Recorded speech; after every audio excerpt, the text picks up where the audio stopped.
Okay, well, thank you, my colleagues, for coming to look at this. I have been working on this for maybe 4 to 5 months between 2 classes, and this is my final to my mark, which is my action research. I chose to do the effect of live school, the behavior application that we're using on our student behavior. I know that we used to use the strike cards, which is kind of like this, but it's just an online application that can corral all of the behaviors, and parents are instantly shown what happened in the classroom. Now, my introduction. Since classroom management is so important to teachers, dealing with disruptions daily can cause stress on instruction. Now, our administrators stay on us to make sure that we are staying in line with the curriculum maps and things like that. But if we are not having time in the classroom to make sure that students are behaving, this is where we have to start with different interventions. Teachers want to make sure that students are prepared for the next grade level. However, behavior is a must and it's a priority. Using interventions are the only way to get students to monitor and self-regulate their own behavior, which is what we try to teach them by using these different interventions. And in creating a point system, teachers allow students to become more aware of demonstrating the correct behaviors instead of the inappropriate ones, and building confidence. Now, this is my research question. What is the effect of the live school intervention on student behavior? Live school is an online application where teachers are able to set up different categories and have students to get points on a daily basis. Now, you can have positive points or negative points depending on the infractions or the inappropriate behaviors that happen in the classroom. The rationale. Within my classroom, student behavior is something a teacher must control to make sure instruction does not waver. We want to stay on task, on the path of our curriculum mapping, so we have to make sure the behavior is under control. And working with student behavior, interventions to teach students to modify action before a problem occurs in the classroom. I think what we're teaching them by using these interventions is modifying what happens before they actually get in trouble. So if I see a student modifying, oh, I'm not going to hit this person because I know my negative points will be taken away, I won't get positive points for that day. Now, location. My action research took place in Jefferson County Public Schools. At Mosaic Middle School was my 7th grade class. There were male and female participants of Latin and African American descent. Ages range from 12 to 14. I used 6 male students and 4 female students. The length of the study was 1.5 months, 6 weeks, 45 days, or 90 class periods. So, with the research that I conducted and the data that I collected, a lot of my student observations happened during our actual classroom time. Now, this is really small. With the literature review, this is information that I researched to back up what I believe in our high school application. So the first impressions are important and really do matter. The effective teacher starts by setting a standard for how students should act. Start with a discipline plan in place that allows students to set a set of expectations of behavior. That's what normally happens in the beginning of the school year. We come in, we set these rules, we try to make sure that our classroom management is on task and making sure that we're setting those boundaries for our students. But does that always happen? Does that always mean that they are going to act the way that they should, although that they've been taught all of these rules and expectations? The next one. Researchers supported the use of proactive measures to deter students from misbehaving. Early intervention targeted disruptions and allowed educators to address root causes of misbehavior. A lot of that comes from we don't know what they're taught at home. So we try to make sure that we teach them a set of rules here, and then what happens at home we are not held accountable for, but we still see those inappropriate behaviors within our classrooms. And the last one. Discipline data show substantial difference between year 1 and year 2 of using the PBIS program, which is what Mosaic uses. It also talks about office discipline referrals were reduced by 20%. In school conferences, discussing the student's behavior problems with him or her decreased by 17%. Timeouts requiring students to sit in the office decreased by 23%. Furthermore, school suspensions dropped by 5%, and out-of-school suspensions plummeted by 57%, which is what our school, I believe, is trying to get at. With using these interventions, we're trying to limit the amount of referrals that teachers have to write and the amount of time that students do not receive in classroom instruction. Data collection. I use these 3 pieces of data to try and focus my research. I created attitude skills, I did classroom observations, and also I had a student focus group. So with the attitude skills, I asked students a range of questions based on how they felt about their behavior. Were they able to, did they only act up when they were in a certain teacher's class? Or were they able to modify behavior if they saw a teacher coming? Those type of questions. I also did classroom observations where I recorded my classroom periods and I journaled everything of the infractions or positive points that students received based on the categories in live school. And then last, I conducted interviews. So I created a list of interview questions, just asking students how they felt about the application. Was it useful? Did they feel like teachers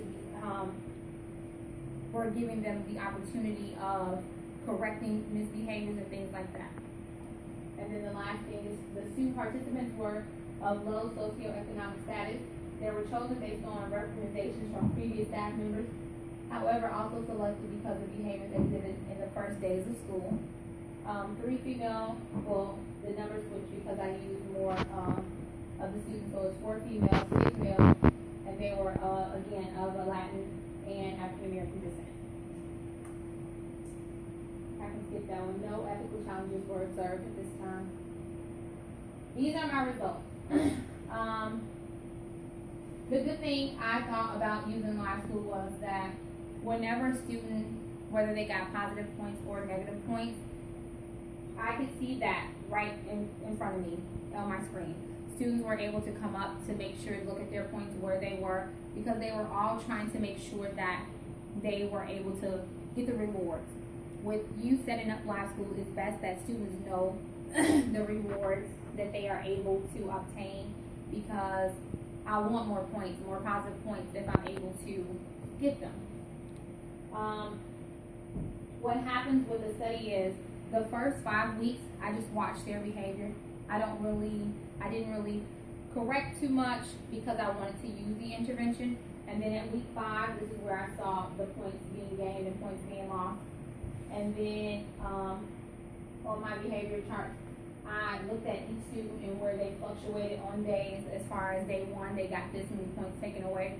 Day 2, they got this many points taken away, and it fluctuated amongst the different students. Overall, many conclusions can be drawn from the results obtained in this study. In the study, it was found that student behavior is affected by the use of the live school online application. For many students, the change in behavior was shown around week 6, when more positive points were given to students who exhibit appropriate behaviors. Because only one subgroup was used, which was the low socioeconomic group, it didn't pretty much waver any of the numbers. I think one of the major issues were with this is that some of the students, it didn't work, the live school application does not work for.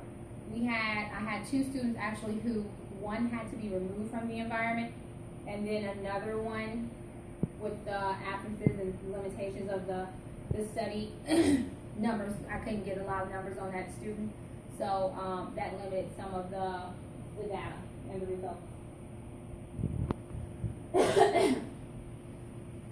The most critical part of the study was being ready for limitations. There are vast limitations when it comes to working with students and the time given to do so.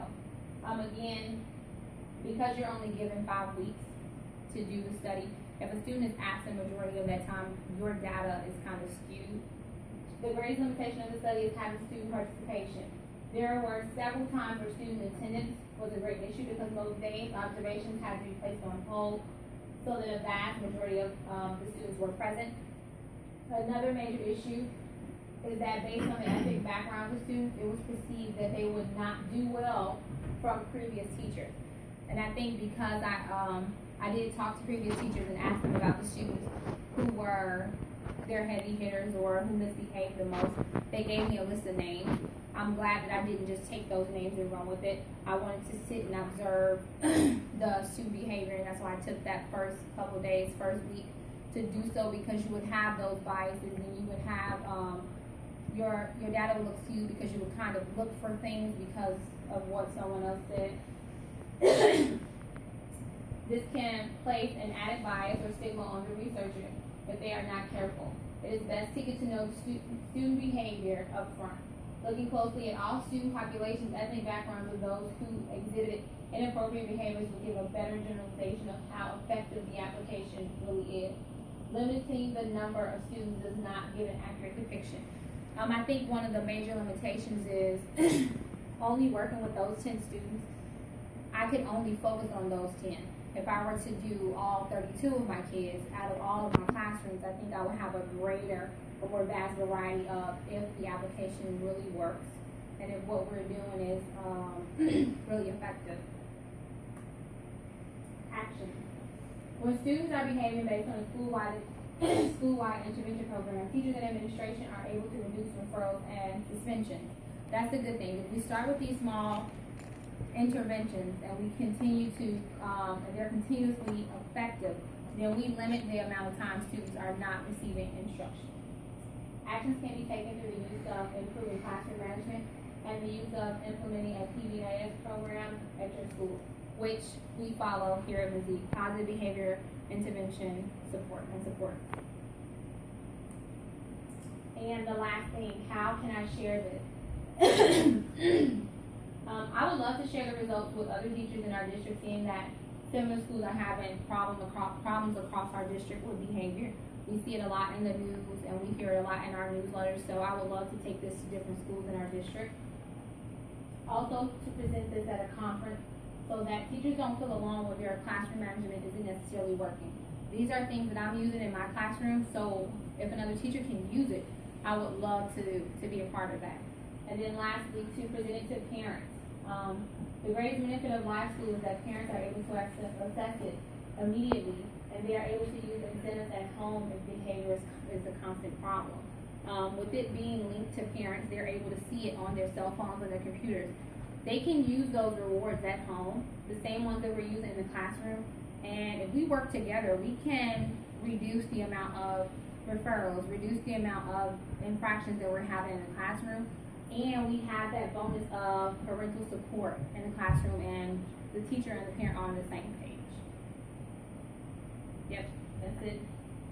But thank you all for coming. This has been a long process, and I appreciate you all being part of my collegiate group. Thank you.